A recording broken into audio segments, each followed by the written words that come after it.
All right, welcome back to the Ottawa studios of Inside My Canoe Head. I am your host, Dr. D. Today, we are talking about the relationship between preparedness and critical infrastructure. So sit back, grab yourself your favorite beverage. Let's get at it.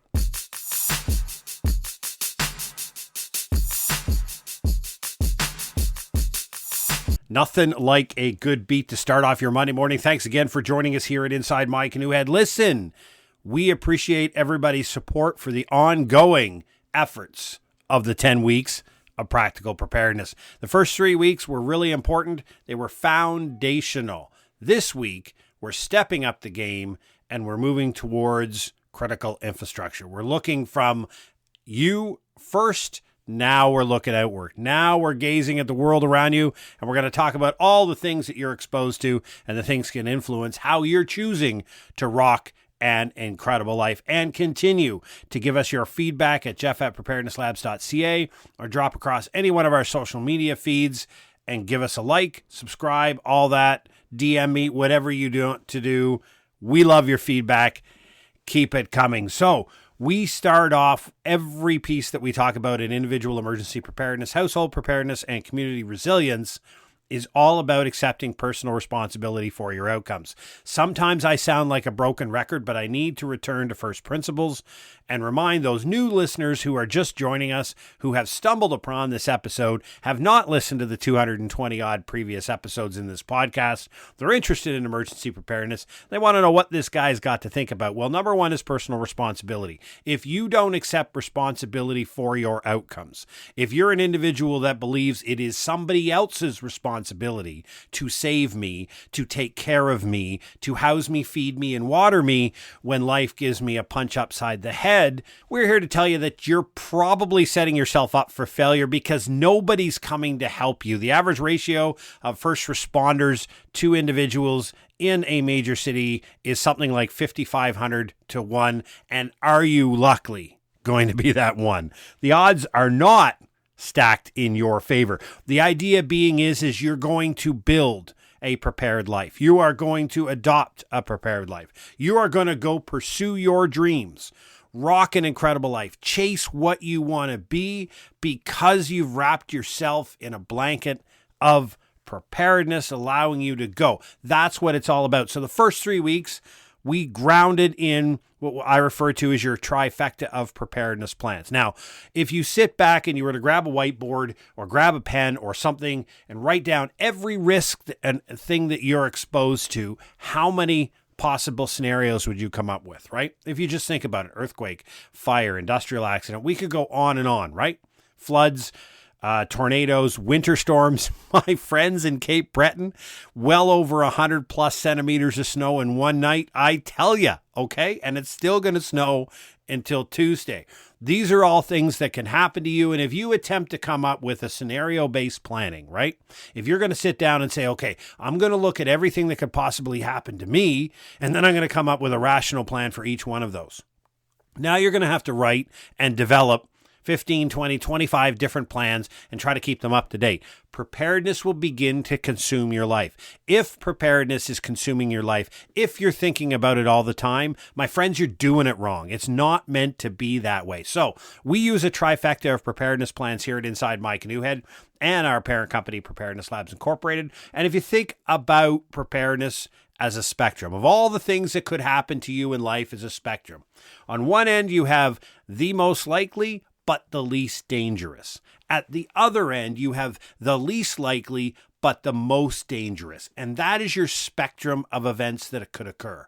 Our theoretical model here and everything we do at Inside My Canoe Head is based upon evidence and research. I have been research and teaching and lecturing in this field for well over a decade. The most likely, but least impactful is a power outage.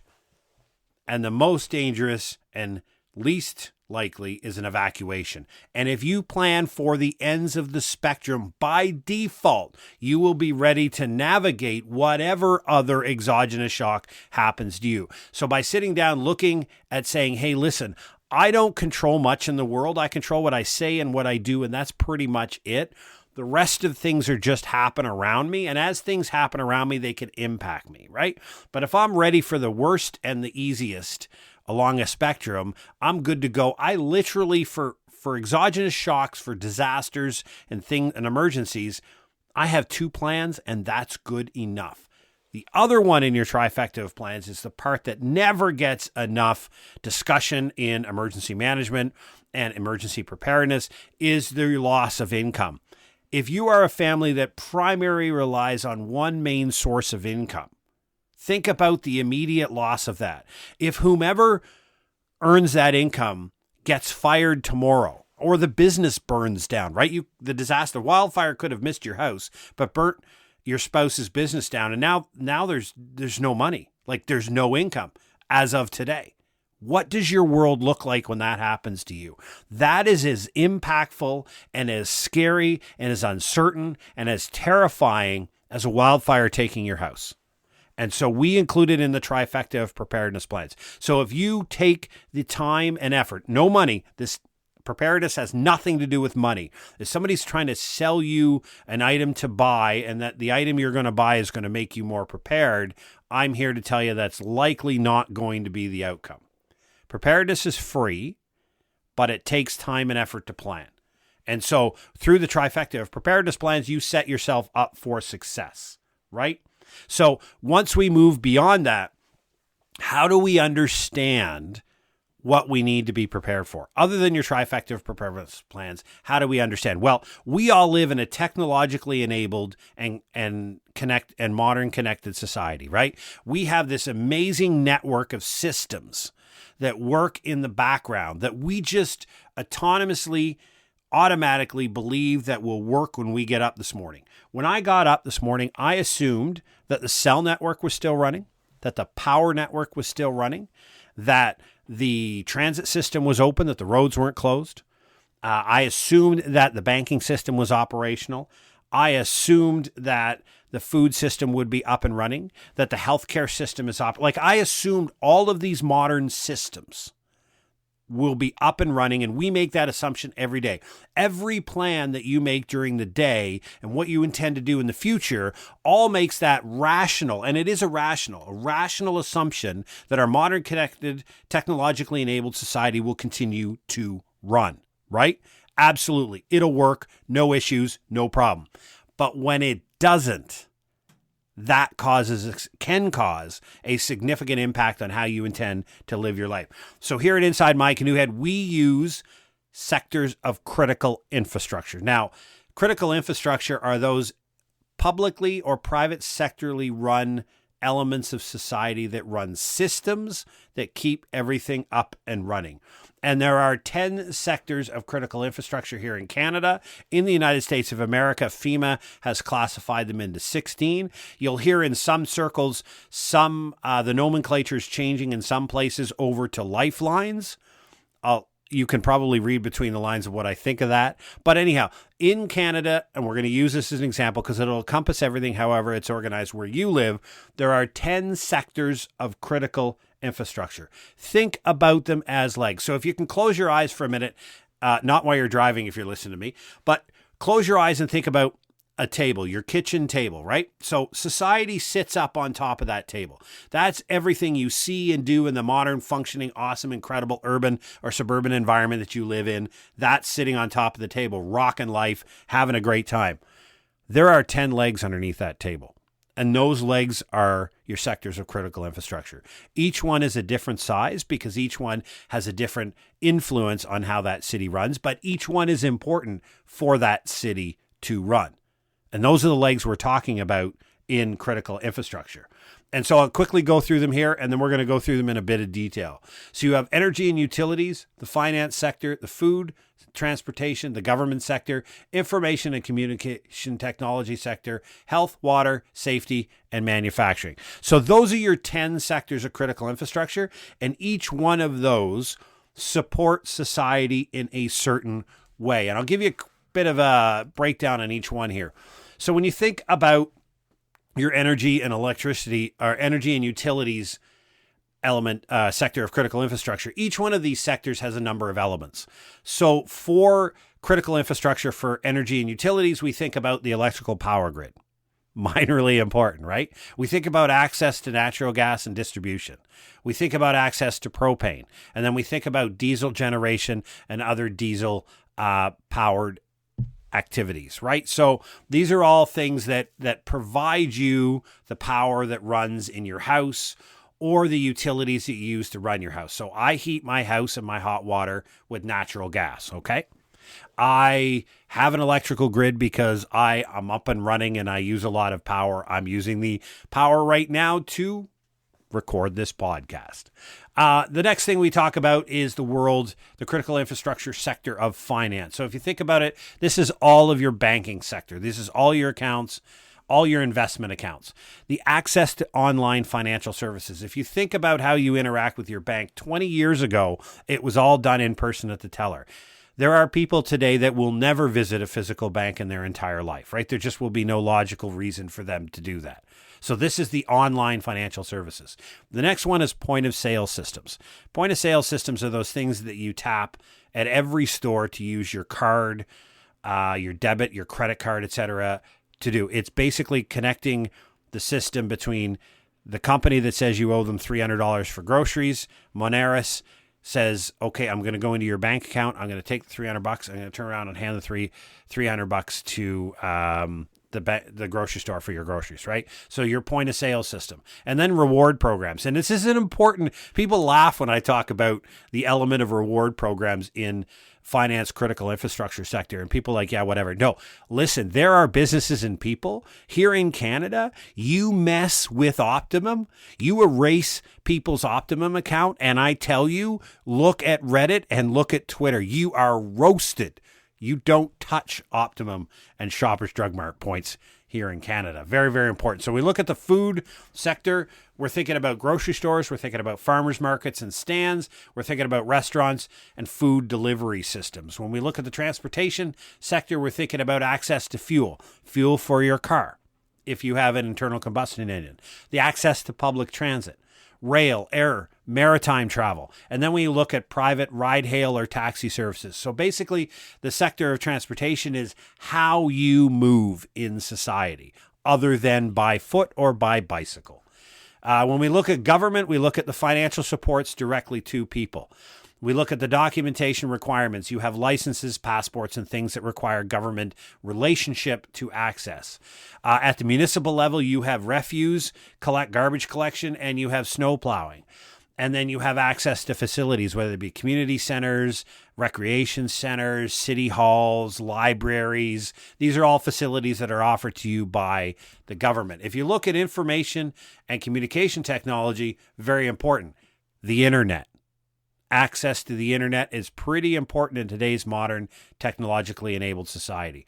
When we think about cell phones and cellular services, so cell data, not internet data. Think about access to television. That's waning, but some people still use television. And radio, the default in emergencies. Everybody falls back to radio. When we think about the healthcare sector, we first and foremost, we think about your family primary care and access to specialists. We think about emergency rooms and hospitals. We think about access to an ambulance, dentistry, pharmacy. When you think about your water sector, we're thinking about municipal water, well water, delivery, sewage, septic systems, sanitation. When we think about safety, we're thinking about access to law enforcement, fairly important depending where you live, your personal security, the residence security that you have, online and identity safety and security from identity theft.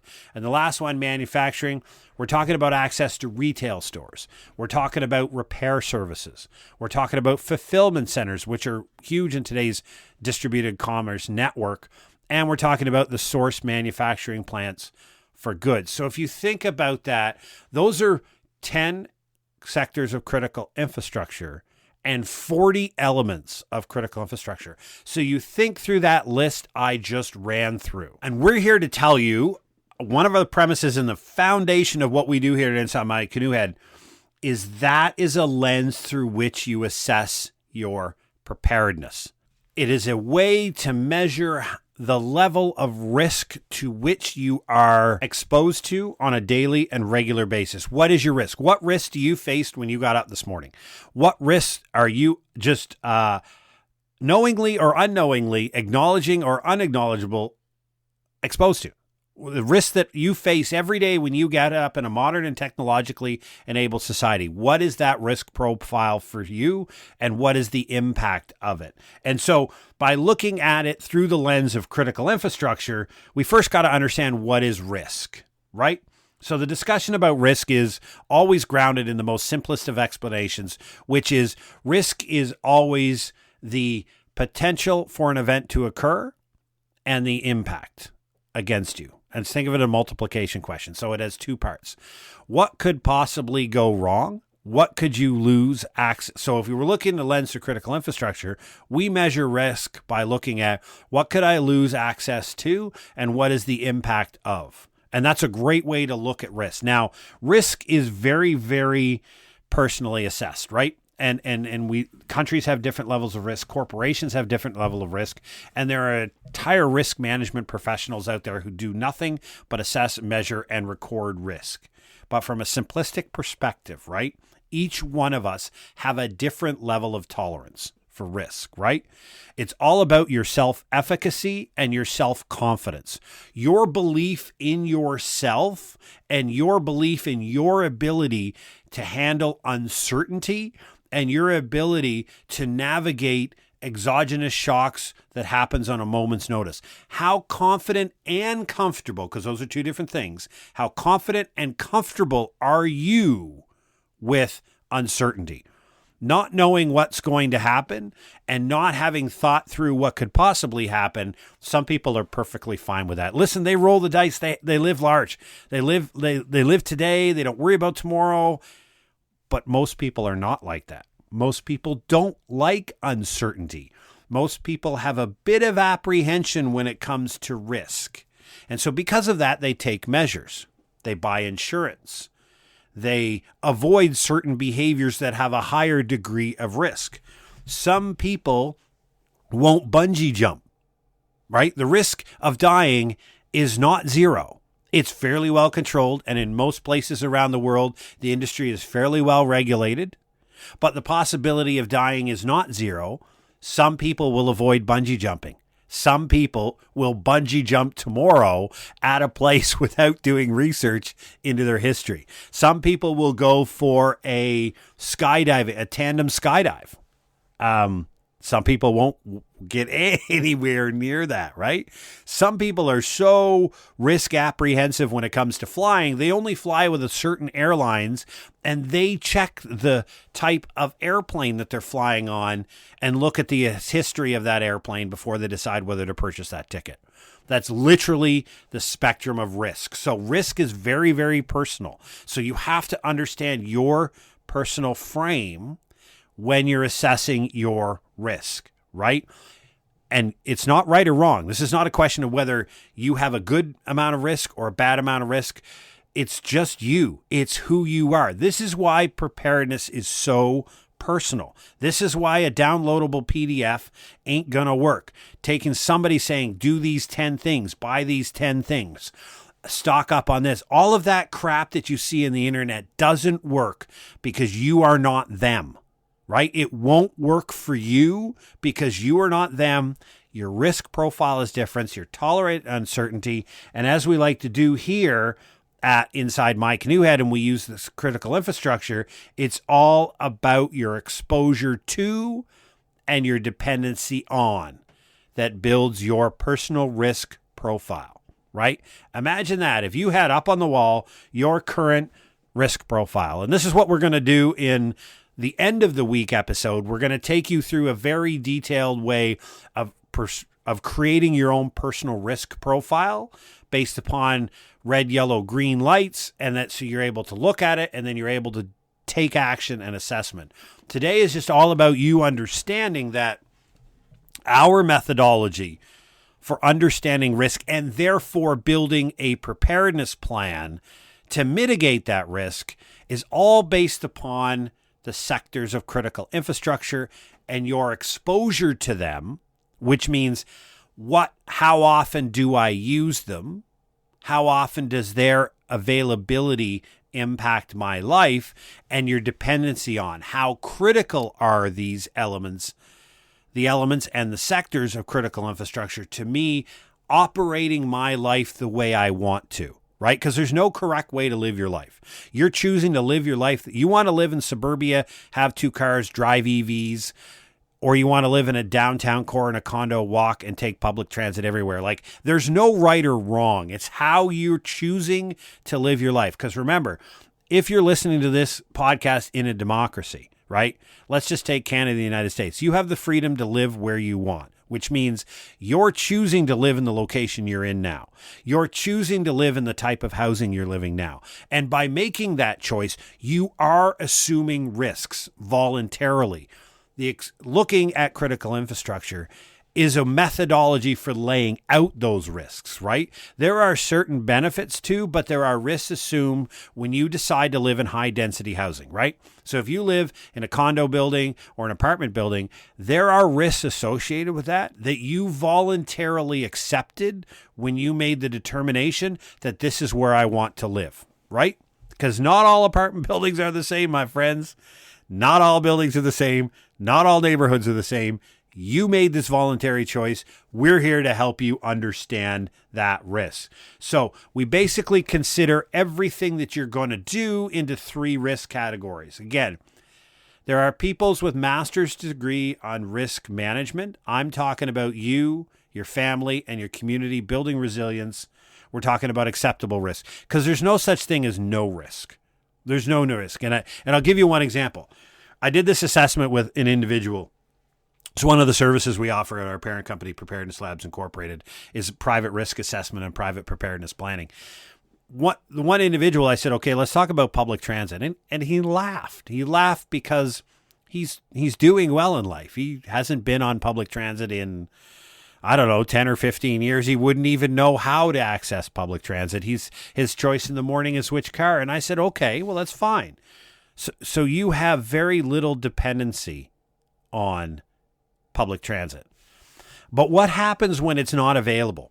What happens to all of those people who take the bus into work every day? You drive into work, right? The gentleman said, yeah, absolutely. I jump in my car, go down the highway. I jump in with, the crowd and I do my commute every day. Awesome. Well, here in the city of Ottawa, which is where the individual lives, we had a bus strike back in 2010, I think it was. It took 3 hours to make a 45-minute commute because of the volume of people that nobody really sees who take public transit every day, who then have no choice but to jump in a car or a ride hail or taxi and get into work, right? So the look on his face when I said, yeah, you're absolutely right. You have zero dependency on this, but you have to understand that the loss of public transit to the system creates an increased event for everybody else in the city. Now, for this individual, fine. I mean, big deal. He can work from home. He can figure it out. But what about the individual? What if you're listening to this podcast and you take public transit? You rely on public transit not just because it's convenient, because you don't have any other transportation. And because you may work in a lower income job, you live a bit out in suburbia, you have to have access to that to get to your job. You have to get access to public service to get to your medical appointments. Like, you don't have any choice but to use public transit. So when public transit is interrupted, and again, we don't care why, that we're looking at the loss of access. We could care less why it's not working.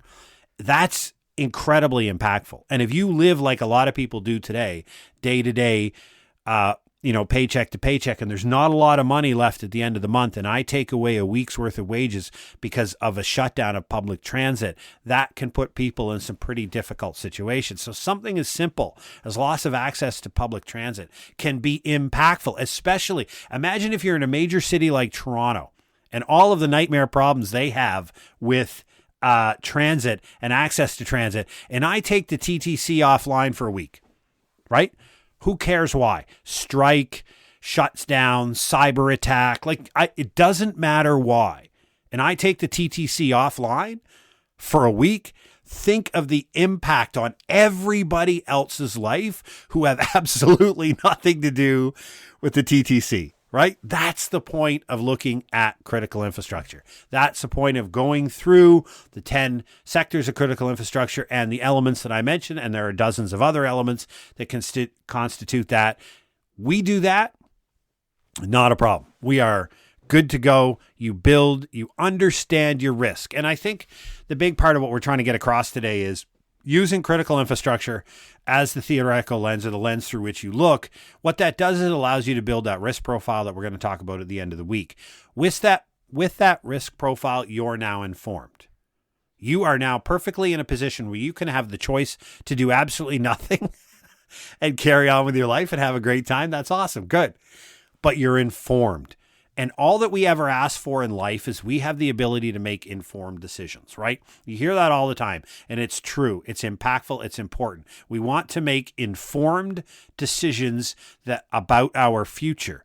This methodology we're laying out is the method that I recommend after looking at individual community resilience and household preparedness for over a decade. This is the methodology that works in a modern suburban and urban environment. So I hope you stick with us this week as we go through the whole week dedicated to the role of critical infrastructure and preparedness, your exposure to and dependency on the sectors of critical infrastructure, and how that informs your ability to build an educated, intelligent, and rock-solid preparedness plan for free. Preparedness is free, my friends. There's nothing you need to buy to become and adopt a prepared life. On the 230 plus episodes that we have at Inside My Canoe Head, we have all the information necessary for you to build a rock-solid, incredible preparedness plan. Now, we do offer services here through our parent company, Preparedness Labs Incorporated, where we take all of that things that we discuss in 230 episodes and we summarize it. We have a couple of books available on Amazon. Just drop over to our website, www.preparednesslabs.ca, and under the top column books, there's the books are there, and the links are there for you to pick up, $7 or $29, depending on an ebook or paper.